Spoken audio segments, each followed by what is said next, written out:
શું કરે છે? કેમ આમ આટલા ઉદાસ તો? જાણે તને તો ખબર જ નથી. હારી ગયો તું જિંદગીથી, હાવ એટલે હાવ હારી ગયો. નથી સમજાતું મને શું કરવું. કાંઈ નહીં, હવે કાંઈ નથી કરવાનું. મેં નિર્ણય લઈ લીધો છે. શું લીધું?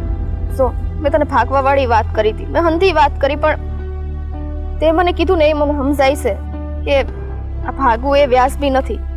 હવે કુદરતે આપણા નસીબમાં જે લખ્યું છે એને સ્વીકારવા સિવાય આપણી પાસે કોઈ બીજો રસ્તો નથી.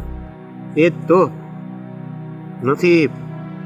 કુદરત હરખું ઉજાડતો આ પાર કે પેલે પાર ઉજાડે તો ખબર પડે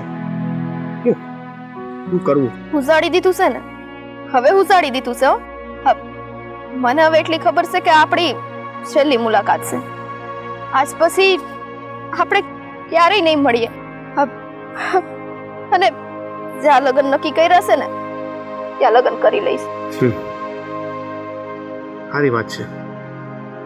તે આ સ્વીકાર્યું ને, મને કહ્યું ખબર તો પડશે કે આપણે આજે દુખી હતા ને એમાંથી ખુશી મેળવવાનો કાંઈક રસ્તો મળશે. ખુશી તો મને આ જીવન નહીં મળે. કદાચ ગમે એટલો સારો છોકરો મળે ને તોય નહીં. પ્રેમ એકવાર થાય છે અને મોહન, એ પ્રેમ મેં તમને કરી લીધો છે. હવે મારામાં હિંમત નથી બીજી વાર કોઈને પ્રેમ કરવાની. પ્રયત્ન તો થાય ને, પ્રયત્ન કરવાના. કદાચ મળી જાય તમને તમારો પ્રેમ. એટલે તમે એ પ્રયત્ન કરો છો? હું આપણા પ્રેમની વાત નથી કરતો. હા, પણ એ જ ને, તમે કહો છો કે પ્રયત્ન કરવાના તો બીજો પ્રેમ કદાચ મળી જાય. તો તમે એ પ્રયત્ન કરો છો? નહીં, આ તો તને દિલાસો આપવા માટે.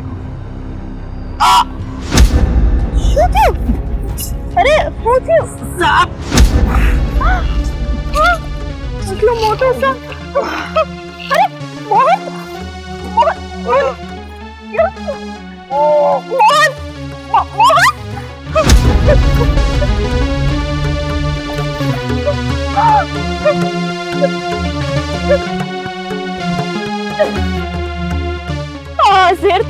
ઝેર ચડતું જાય. ઝેર ચડે એની પહેલા મારે આનું કઈક ઉપાય કરવો પડે, નહીંતર મારો મોહનનો જીવ જતો રહે.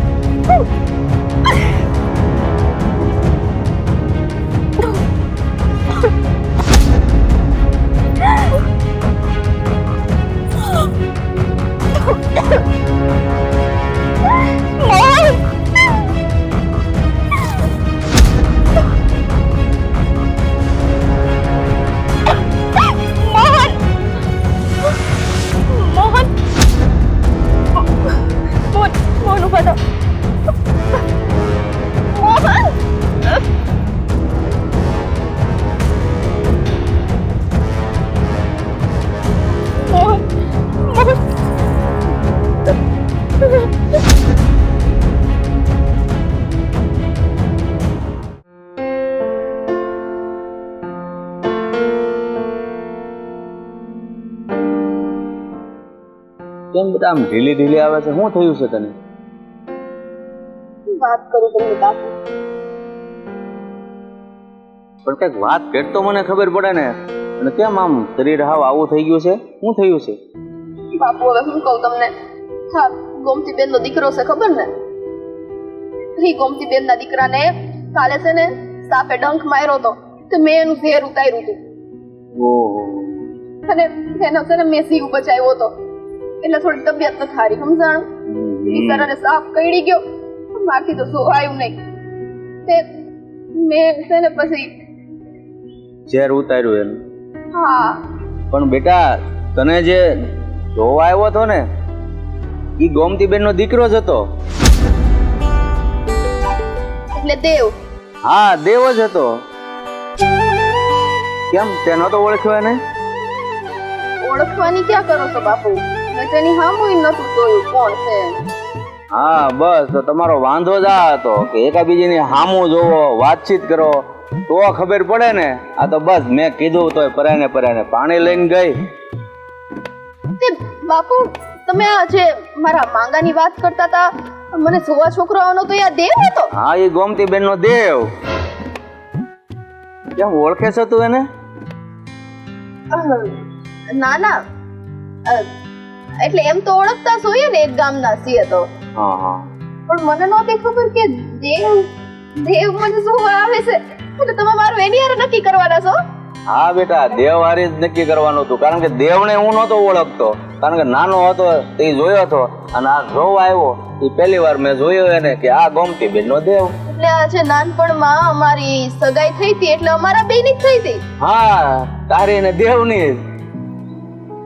શું વાત કરો છો બાપુ? હા, તને ન્યા કઈ વાંધો નથી ને? મને અને ત્યાં વાંધો હોય એટલે મને કઈ વાંધો નથી. મને નહોતી ખબર કે તમે જે છોકરાની વાત કરો છો અને નાનપણમાં અમારા જેની હારે મારી વગાઈ થઈ છે, મારા લેખ જેની હારે લખાયા છે, એ મારો દેવ છે. તારો દેવ એટલે તું ઓળખશો ને પહેલેથી? બાપુ સાચી વાત કહું તમને, હા બોલ. આટલા દાડાથી હું તમને ના પાડતી હતી કે મારે લગ્ન નથી કરવા. એનું એકમાત્ર કારણ દેવ છે. કેમ, દેવે કઈ કીધું તું? અરે મને તો એ નહોતી ખબર કે દેવ જ છે જે મારો થનાર પતિ છે. પણ આ તો અત્યારે મને ખબર પડી. હું તો પહેલેથી જ એને મારો પતિ માની ચૂકી હતી. મતલબ કે અમારા બંનેના મન તો પહેલેથી મળેલા જ હતા, પણ અમને એ નહોતી ખબર કે તમે લોકોએ તો પહેલેથી અમારા બંનેનું નક્કી કરાવ્યું છે. તોય અમે તો આ લગ્ન તોડવા માંગતા હતા કે એનું કોઈક બીજા હારે નક્કી થયું છે અને મારું કોઈક બીજા હારે. જો તો ખરા. જો બેટા, ભગવાન છે ને, જેના લખેલા હોય ને એને ગમે એ બાને ભેગા જ કરી દે છે, હા પાડે કે ના પાડે. તમારા બંનેના લેખ વિધાતા એ લખ્યા હતા, અને તમારા બંનેના મનમાં થોડીક આટી હતી કે આ વાતની ખબર નહોતી, પણ અંતે શોખ થયો ને તું જેને મનમાં વસાવીને બેઠી છો, બસ એની હારી તારું નક્કી થઈ ગયું ને. માની ગયો ભગવાન તમને. આજે કહેવાય છે ને કે આ વિધાતાના લખેલા લેખ સાચા થાય છે. આજે તમે જોઈ લીધું. મને હજી વિશ્વાસ નથી થતો કે મારા લગ્ન દેવ હારે જ થાય છે. અરે તે એના છોકરાનો જીવ બસાવ્યો છે, તો હાલ અટાણા જ આપણે એના ઘરે જવું છે અને બધી શોખવેટ કરવી છે. ગોમતી બેન ને આ વાતની ખબર નથી. ઈ એના છોકરાનું કઈક બીજે નાન તે વાતો કરતા હતા બધા, અને આ તારું મન નહોતું. તો અત્યારે આપણે એના ઘરે જઈ અને બધી શોખ કરીએ અને તારો હાથ એના છોકરાના હાથમાં આપી દો. હશે બાપુ. હાલ હાલ બાપુ હાલો જલ્દી. હાલો હાલો.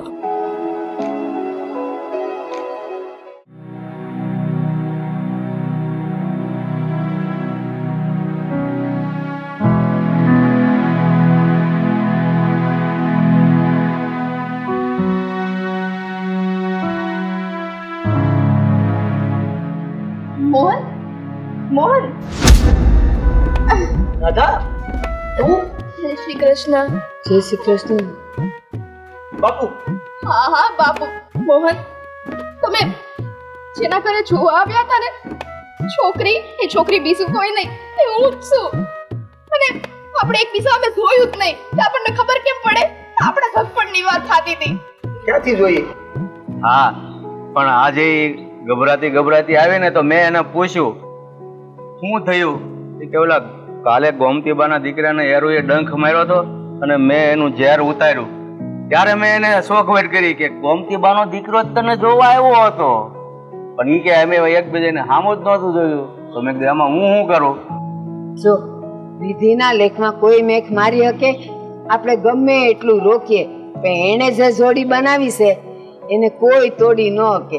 છેલ્લે જો આ એરું વચ્ચે આવ્યો, નિમિત્ત ઈ જ બન્યો તમને બેવને મેળવવામાં. હા, અને આ છે ને અત્યાર સુધી મને એમ કહેતી કે મારે લગ્ન નથી કરવા, પણ મને થોડી ખબર હતી કે આપણે નાનપણમાં જ આની હગાઈ કરી નાખી છે. એ છોકરા એને મન મળી ગયું છે. પેલા પણ આના ઈ શબ્દ હતા, હજી નથી કરવા, હજી 2-4 વર્ષ જવા દ્યો, હું ઉતાવળ છે. હવે લ્યો, આ દાઢી મૂસવાળો થઈ ગયો ને, એને ઉતાવળ નહોતી લગ્ન કરવાની. અને એનું કારણ એ કે એકબીજાના મન મળી ગયા હતા અને ભગવાને પાછા ભેળા કરી દીધા. પણ આ ભગવાનને ભેળા કરવા માટે એરું મળ્યો, બીજું કોઈ ન મળ્યું. પણ કાંઈક નું કાંઈક બાનું તો ભગવાન આપે જ છે, તો જ એકબીજાનો મેળાપ થાય અને એકબીજા વિખોટા પડે. હવે તો હસો, હજી દુખે છે? ઈ છે ને એમ નહીં દાંત કાઢે. અહીંયા વહી આવો તમે. લાવ તારો હાથ લાવો. હવે દાંત કાઢશે.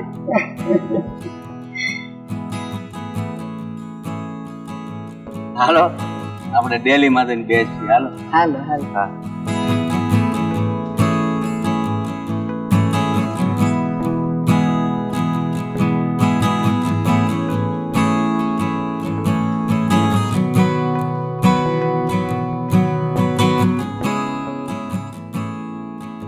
મોહન, દાદા જોયું ને, કીધું તું કે જેને મારે પામવું હતું એ મળ્યું નહીં, જેને જોવા ગયો એને મેં જોયું નહીં, અને જેને હકીકતથી ચાહ્યો તો એ આજે સામેથી આવી ગયો. હા, આના બધાય વિધાતાના લેખ છે હો ભાઈ. આ લેખમાં મેક ન હોય. મેં તને કીધું તું ને, બે જ વસ્તુ હોય. જો સાચો પ્રેમ હોય ને તો કામ મળી જાય, અને જો સાચો પ્રેમ હોય તો બે અલગ થઈ જાય. હા પણ જુઓ ને, આ વિધાતાના લેખય કેવા છે હે? તારે નક્કી જ હતું આપણા બેનું થઈ એટલું ગોળ ગોળ ગોળ ગોળ ગોળ ચક્કર ફેર્યા આપણે પરીક્ષા લેતા હતા. પૂરી રીતની પરીક્ષા.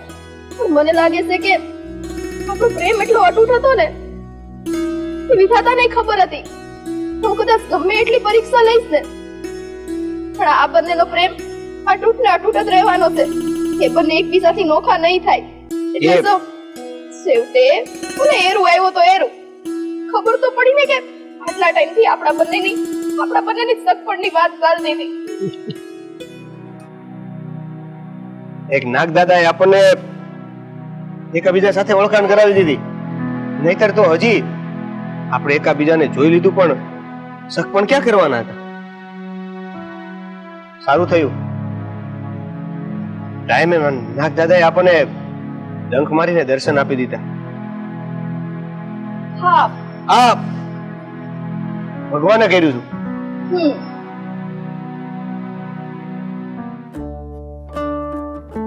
આ રાધા અને મોહનનો સાથ હવે અતૂટ રહેશે જન્મો જન્મ સુધી.